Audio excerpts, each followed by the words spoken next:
My name is Dave Rainford. I'm 79 years of age last January, and I've been married to Eleanor for, it'll be 51 years this coming July. Yes, my name is Eleanor. Just in a couple of weeks I'll be 77, and I have been with my significant other for 51 years almost.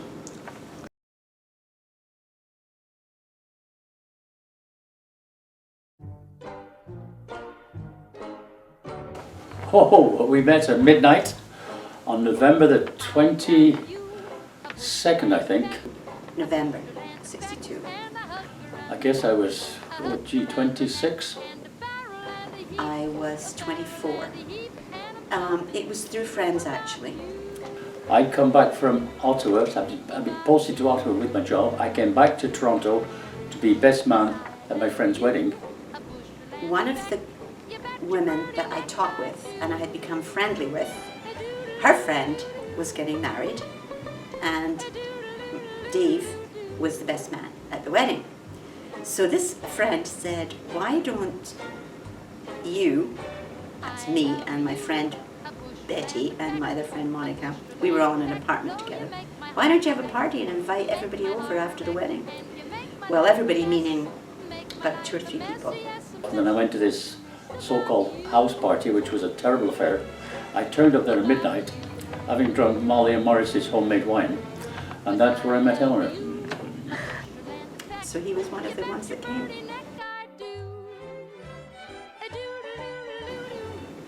me think. It's my first impression. I knocked on the door and she answered the door, and I saw the beautiful smile and I thought, well, whoa, here I am. He was tall, and he was friendly, and I liked the look of him. I liked the look of him somehow. I can't remember exactly, but I just liked the look of him.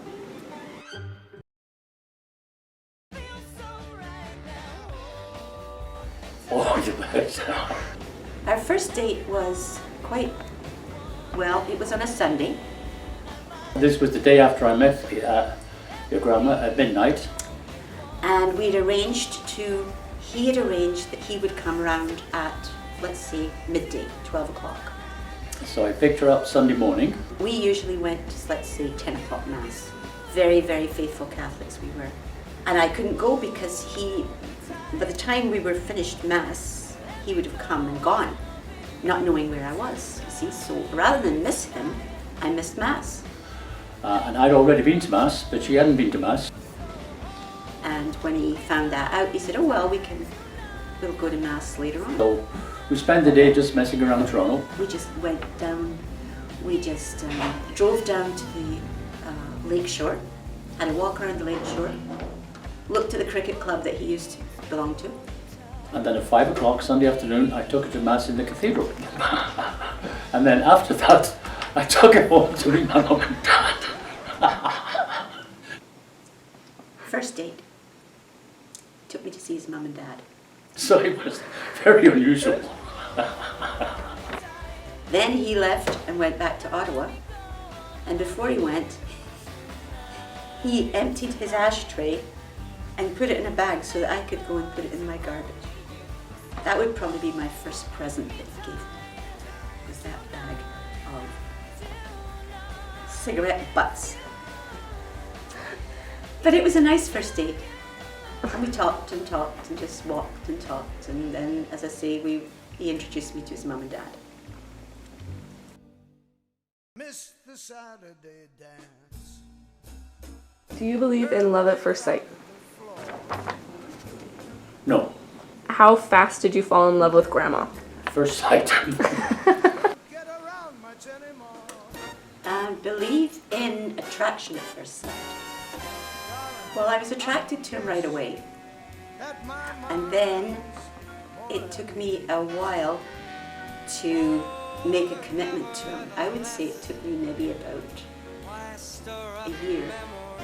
That was when we got engaged. Well, I think it took, I didn't see much of it because I was in Ottawa and she was in Toronto. I think you think you're in love, but I think it's infatuation. And then you get married, and you might, when you get married, you might think, oh gee, this is a big change, what have I done? And then you go through years it takes, and then it's a gradual thing before you realize how much a part of you this person has become. So if that's what they define as love, I would say it can take quite a long time. Infatuation and excitement can be instant.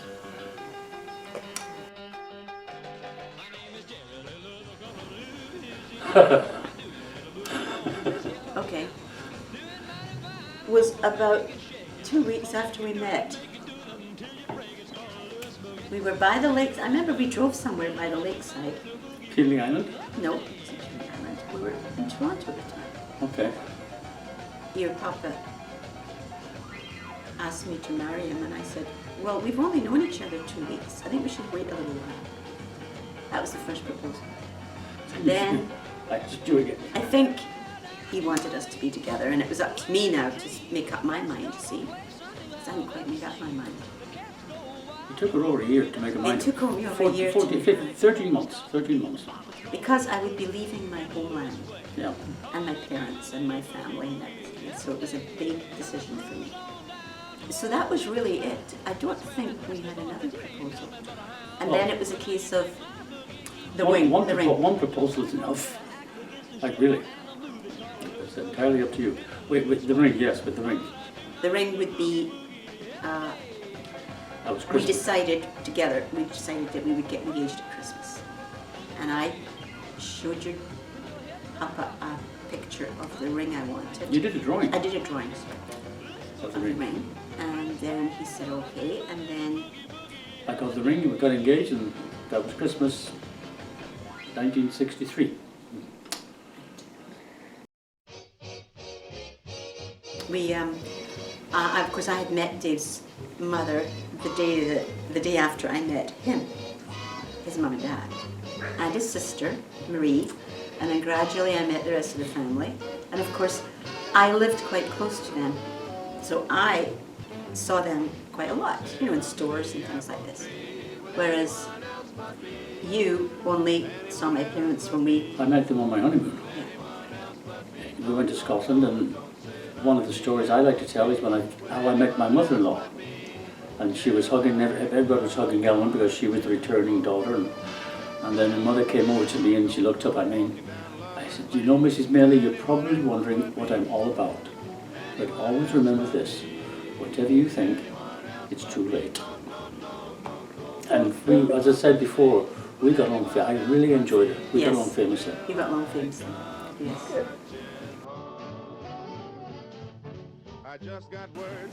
Perfect. It was 90 degrees. Your grandma looked wonderful. She had a 3/4 length white dress on. I had a charcoal grey heavy wool suit. I sweat like a you know what. Oh, it was hot. It was hot. But then we got to the reception, and it was a beautiful place. It was cool. Air conditioned. Lots of space. It was a wonderful event. And then we left there and we drove to Paris and didn't have any reservations. We saw these nice little cabins in the woods with yellow light. It looked absolutely gorgeous. And we checked in there. Now, unfortunately, there was no hot water, but we didn't know that at the time. So it was the first night was a little bit unusual.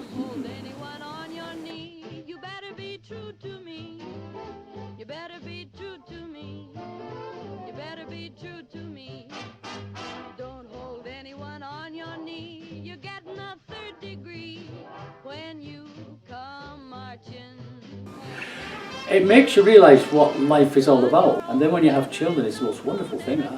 I just love babies, and I loved having your mother, Jacqueline. She was my pal. I just loved her. Yes. And then, of course, we got John. Yeah, it's great. And then grandkids. Beauty. You can really enjoy grandkids because they don't live with you. But they're a lot of fun, and they're a lot of... they're just very enjoyable.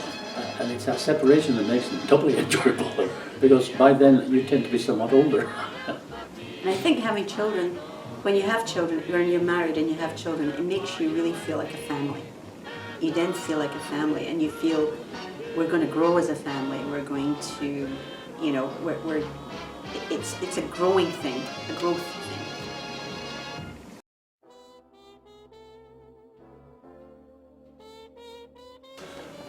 loquacious. She talks a lot. But she gives long, well thought out explanations.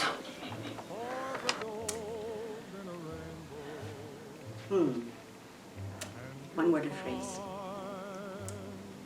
I think he is a very open person. Very open.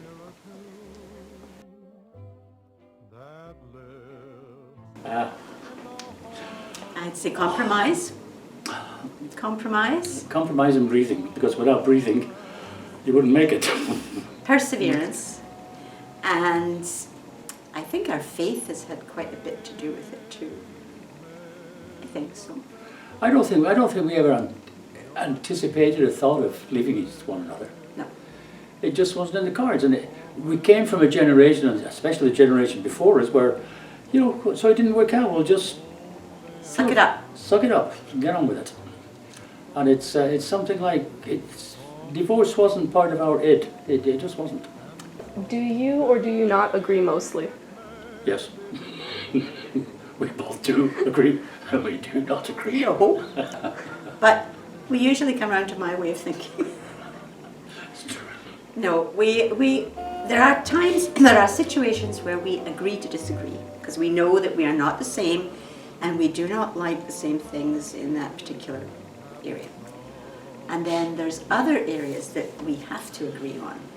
And so it's compromise, and sometimes that compromise starts off by everybody wanting their own way. And then they realize that something has to be given, like you've got to give. So, I give. yes.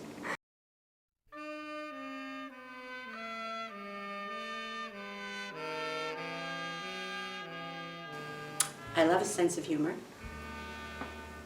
I really love his sense of humor. Sometimes I don't love it, but most of the time I do.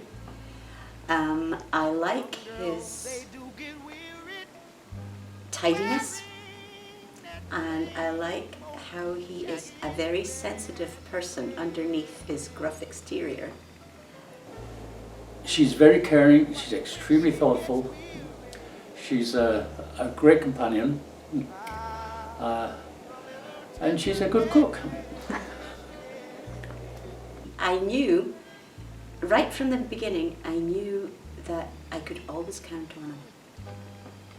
I mean, I wouldn't like what we're going through now, for example. I just know that if I was by myself, I wouldn't be complete. I don't want to be by myself. Your grandma's a big part of my life, and and my life certainly isn't complete without her. Now, you never know what's down the road, but that's the way I feel at this point. I feel I'm very glad to be married to him, and I appreciate him, even although we don't agree all the time, and we get frustrated at each other sometimes. No. But I do think that in all honesty, I think, yes, I'm very grateful that we are together, definitely. And I appreciate that. It's, you look at the way you think about life and marriage when you're younger and that, and then you look at the way we came together, and it's a real miracle. Like, really, I mean, I was drunk for a start. But having said that, I mean, it's quite amazing how we came together. How we stayed together, because I was in Ottawa and your grandma was in Toronto, which is a long distance. Yes. No, but looking at all that and looking at the way things have turned out, absolutely, we have a good family. We like our family. We're proud of our family. We look at the achievements that you and Sophie and Jordan and Tessa. Christina, Tessa, and it's unbelievable, and we sort of live our lives vicariously in many aspects of your lives. Yes, we do. We're looking at Will and Adele, the little squirts. Well, if we live long enough, we'll be doing the same with them. And it's great. I'll be laughing at the mistakes they make. I'll say, yes, silly old cow. But, you know, that's good. I'll enjoy that. I feel very good about our family. it makes you realize what life is all about. Life's about what marriage is all about. It's, you know, marriage is an up and down thing. It's if somebody described what marriage could be, nobody would ever get married. But everything in life has to have a purpose. And when you get into marriage and you develop these feelings, as I said before, you become really part of each other.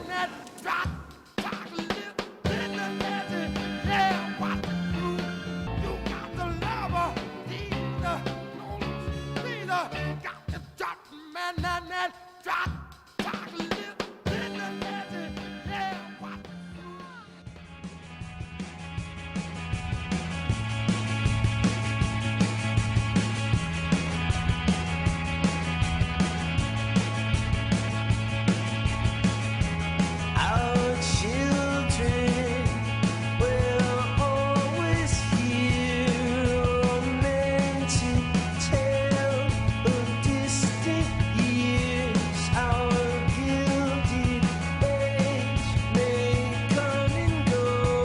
Our crooked dreams will always glow.